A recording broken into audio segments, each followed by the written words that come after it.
Hey guys, we're back out here on the special operating table. That was stupid. I know, right?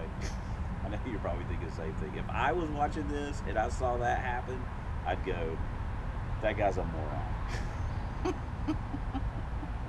But I'd also say I'm still going to watch it because he's into Fox Mustangs, which makes him kind of cool. So anyway, obviously this is our next step. We're putting the intake on. Explore, junk, upper, lower, stock.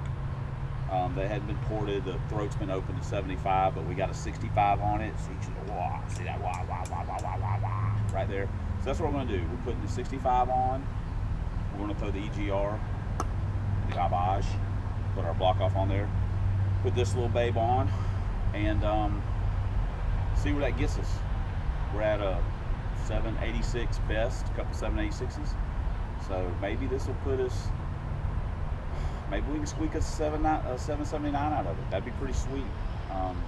So I mean, we'd be happy with that. But who knows what's going to run? We could go up there and it could run 786 again for all we know. So anyway, this is what's going on, and we'll go ahead and do this right now while we're talking about it. What will it run? You guys, you tell me. What is it? Will it run? All we're adding is the intake. Our previous best is a 786 at, high 85, 86 flat, right in that area. So you guys tell me, what's it going to run just putting the intake on? Is it going to be any faster? Is it going to be the same? Is it going to be slower? Who knows? So you guys tell me. This is what's going on. Then we're going to the track. We're going to wear that shifter out and see what we got. So anyway, I'll end you guys' misery by having to listen to this and see this. So see you later. We're out. Okay guys, this is for the people that really install and all this kind of stuff. A few people have mentioned it. The install videos and stuff would be boring. It would just be crazy. So it literally took me 5 minutes to take the intake off. It was one hose clamp, undo the mass air, whole thing came out, 2 10mm bolts, screwdriver to pop the throttle cable, throttle's loose, unplug the TPS, the IAC, unplug the fuel pressure regulator. I've got a line for the vacuum booster, unplug all that, undo the 6 bolts, and boom, popped right off. We try and make them as simple as possible to take apart because that's just the way we do it. And we've unplugged all our injector harness, and we take the distributor cap off, and we'll mark the distributor where it's sitting, the button, then we can just drop it right back in. And then it's just undo the fuel rails and pop it out, and take the radiator hose and the bypass loose, and we'll just pop it out. So it's it's just, there's nothing to it. So this is how boring it would be. It would be boring to sit here and watch me do this stuff. So what I'm fixing to do now is I'm fixing to open the petcock for the radiator, and it's just straight water, so we're just going to make a mess on the floor, drain it everywhere, and there it goes. Well, let me pop the radiator cap. That usually helps things out immensely. There we go. Look at that thing, using the bathroom like a big boy. And then we'll take the radiator hose loose and drain some of the water out, so when we pull the lower intake, we don't fill up, we get as little as possible in the lifter valley. So anywho, that's basically how it goes. There's nothing to this. So anyway, I'm going to turn you guys off so I can get a little bit more done. It's supposed to start raining at some point, so we kind of need to get a jump on this so we can have it kind of wrapped up by the weekend, so we can get back to the track. So we'll see you guys later. Here it is again, the magic bolt bucket, saving our bacon as usual. Look at that screw. That thing is garbage. But, when we're at the junkyard, we always make sure we get a couple if we got, now we need to get a couple more next time we're there, but we get a couple screws. That's for our TPS. Look at that other one. Since I got two, I'll just take it back out. They came out easy, but you know, I don't like using those. Speaking of that, we've basically got our exploder, one of our exploder uppers ready to go to bolt on. So we've got it, our 65 throttle body. This is actually a real motorsport throttle body. Not that you can tell the difference, but it's not an Explorer throttle body. Anyway, we got our IEC on, almost got our TPS on. We got our EGR block off on. So we got our fuel pressure line. You can see underneath we got to put one more line. Sorry about that. We got to put one more line for the booster, but everything else is plugged up because we don't need it. We'll put a plug on that, and then we'll put our line on the back side for the booster. This one was actually on Teresa's car at one time. I've got a couple of them. There's another upper, and then we've got another one over there and a couple lower. So we kind of got our choice. We just picked the one that kind of worked the best for us, already having the long fitting in the back for the vacuum line. We didn't have to get any vacuum line or anything. So anyway, let me get off here. But the magic bolt bucket saves day again. Magic, believe in it. Okay guys, we're back out here in the shop. We've got our lower intake all dressed up. We've got our ACT in, our ECT in. We've got our thermostat bolted on. We've got all our injectors in. We've got our fuel rail on. At some point, we're going to have to put an adjustable regulator on it so we can adjust the fuel pressure. At that point, we'll have to put the gauge in or put a gauge on it so we can see what the heck is going on. So this one is also one that we had put a little heat shield on it to go along with the factory one to kind of keep the oil from splashing up a little bit on the lower side of the intake and heating things up. We've also got a aluminum plug in it. We could block off at the cylinder heads, but we had this one in here, and we've also got it fits in fine on the upper. We clearanced it a little bit, so no problem. We just need to kind of scuff this up a little bit, and the bottom's pretty good, and spray it off, spray some air through it real quick, and we'll be ready to bolt it on. So there we go, making progress. So anyway, I'm gonna turn you guys off. We're gonna take this out. I'm gonna stick it on, which is easy peasy lemon squeezy. So we're out. Yo YouTube, what's happening? Hey, yeah, I know it's like I hadn't seen you guys for like a week or something, but in actuality it's been like 10 minutes since I was in the shop.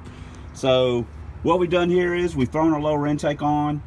We've torqued all the lower bolts down. We've still got to put our bypass hose on, drop our dizzy in. We've got hook our fuel rails up. We've got our harness hooked up, and then we just gotta slap the lower put the upper. Geez, you'd think I know which end of this thing I was messing with. And she'll be ready to rumble. Now we won't start it up tonight, or it's getting in the afternoon. We'll let the lower set, let the RTV set, and then tomorrow morning we'll be ready to fire this thing up and take it for a little test ride to see if it feels any different, which I'm absolutely sure that it won't, because my butt dyno does not work worth a flip. So I'll just be riding around going, yeah, I mean, I don't know, I can't really tell. It feels faster, maybe, I don't know, it revs harder. And in actuality, it doesn't feel any different than it does before. And hopefully we'll go to the track and it will make a difference. The good news on the track is the weather prediction for right now is clear and a high of 66, which is great news for us, because we've not had what I call a decent day since we've been taking this thing up there. It's been either humid, it's been a little bit hotter than I would like for this time of year.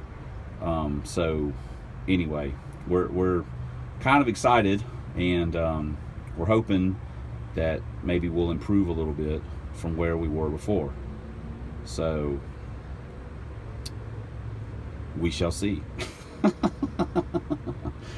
All right guys, well, this is, like I say, this is like a solid probably 10 horsepower. So, or, well, I'm probably being generous, it's probably a solid 5 horsepower, but you know, it looks like we're doing something. We're adding parts to the car. So let's go ahead and shut this off and let's get back to work, because I can't be talking to you all the time. I mean, I got things to do here. We got to get this project rolling. So, all right, guys, we'll see you.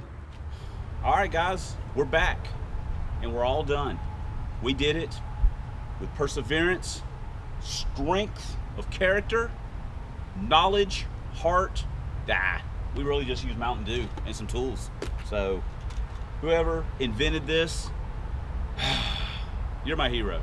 They should have won the Nobel Peace Prize. They should have got an award, at least got a raise out of it. But we drank it all, we're out. Let's get rid of it, and let's see what we have accomplished here. In actuality, not much of anything. So hold on, here we go. Whee, we're flying. Here we go, guys. It's an Explorer intake.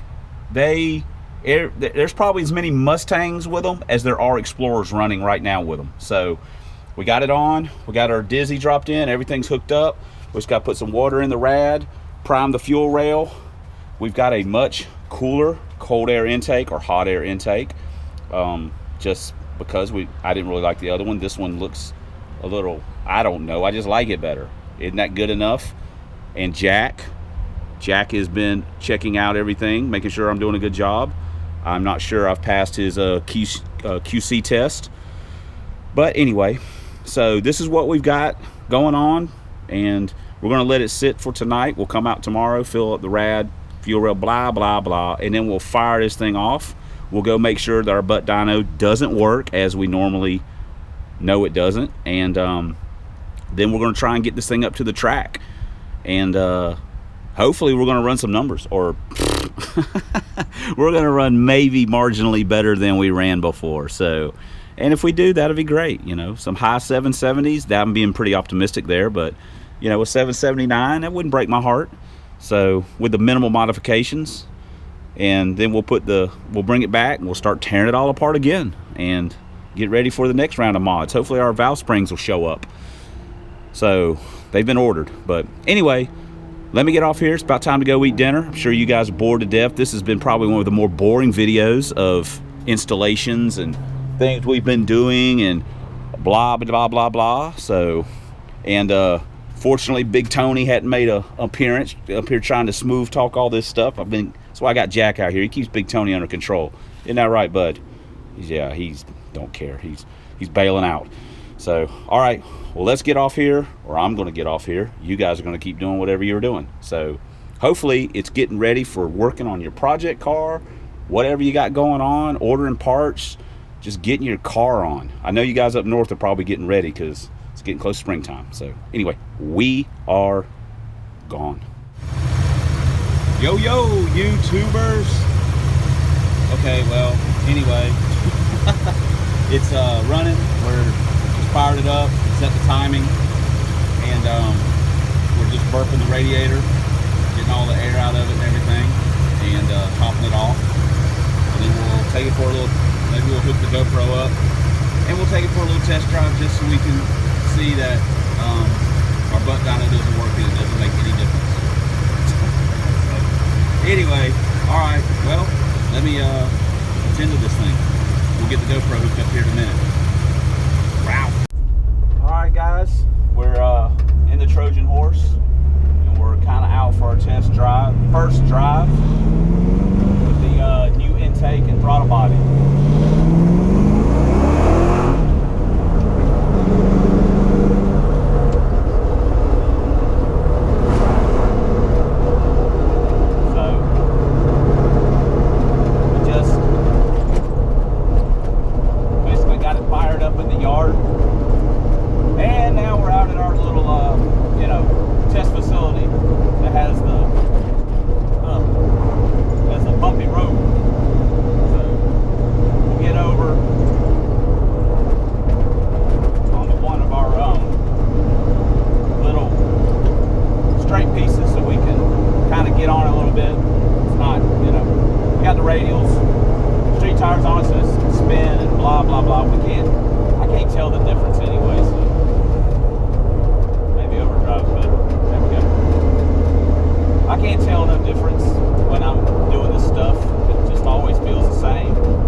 This thing is, it's got a valve seal or something that's bad. I hope it's a valve seal in number 5.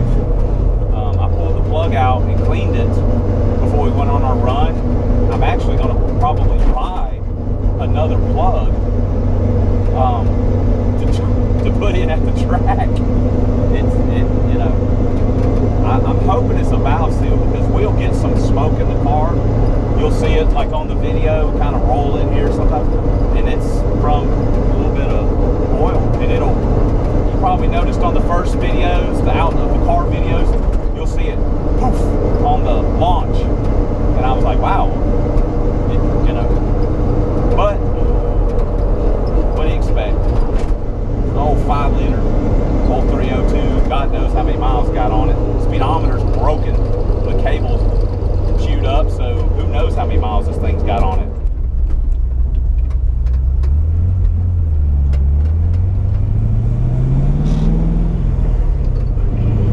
Alright, we're getting close to making a turn. So we can give it another little rip. It just, now it's to the point where it just spins in second and stuff, so.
Get ready for battle tomorrow, which basically just means air up the tires, check the fluids real quick. We do need to go get another plug, so we'll run to the store and do that.